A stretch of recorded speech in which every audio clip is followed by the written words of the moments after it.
منبر رسول صلی اللہ علیہ وآلہ وسلم بننے سے پہلے حضور پرنور صلی اللہ علیہ وآلہ وسلم خشک کھجور کے تنے سے ٹیک لگا کر خطبہ ارشاد فرمایا کرتے تھے۔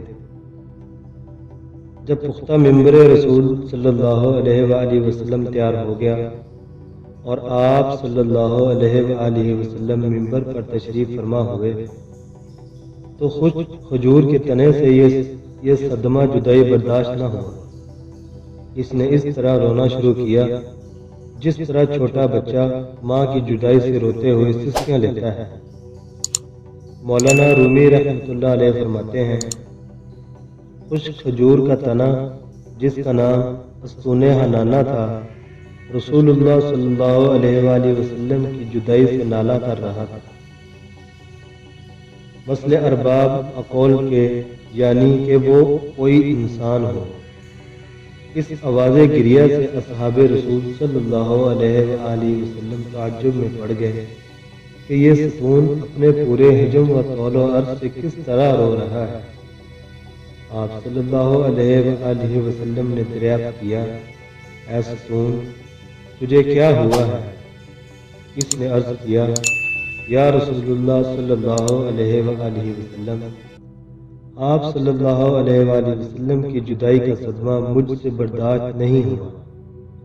آپ صلی اللہ علیہ وآلہ وسلم کی جدائی سے میری جان اندر ہی اندر جل رہی ہے۔ اس آتش غم کے ہوتے ہوئے آپ صلی اللہ علیہ وآلہ وسلم کے فراق میں کیوں نہ آہ و دفان کروں۔ یا رسول اللہ صلی اللہ علیہ وآلہ وسلم، آپ صلی اللہ علیہ وآلہ وسلم ہی تو جانے کائنات ہے۔ آپ صلی اللہ علیہ وآلہ وسلم پہلے مجھ سے ٹیک لگاتے تھے، اب مجھ سے الگ ہو گئے ہیں اور میری جگہ دوسرا منبر پسند فرمایا ہے۔ حضور انور صلی اللہ علیہ وآلہ وسلم نے ارشاد فرمایا، اے مبارک ستون، اگر تو چاہتا ہے تو تیرے لیے دعا کرو کہ تو سرسبز اور ثمر آور درخت ہو جائے اور تیرے پھلوں سے ہر شرقی و غربی مستفید ہو۔ اور کیا تو ہمیشہ کے لیے تر و تازہ ہونا چاہتا ہے یا تو پھر عالم آخرت میں کچھ چاہتا ہے؟ استون حنانہ نے کہا، یا رسول اللہ صلی اللہ علیہ وآلہ وسلم، میں تو دائمی اور ابدی نعمت چاہتا ہوں۔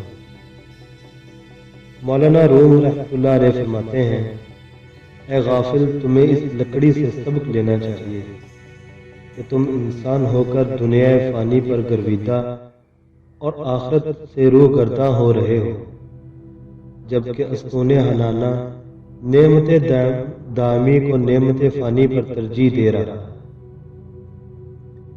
پھر اس ستون حنانہ کو زمین میں دفن کر دیا گیا تاکہ مسئلہ انسانوں کے روز جزب اس کا حشر ہو۔ اگر کسی کے دل میں حضور صلی اللہ علیہ وآلہ وسلم کی چاہت و محبت نہیں تو اس کی زندگی بھی بے معنی ہو گئی۔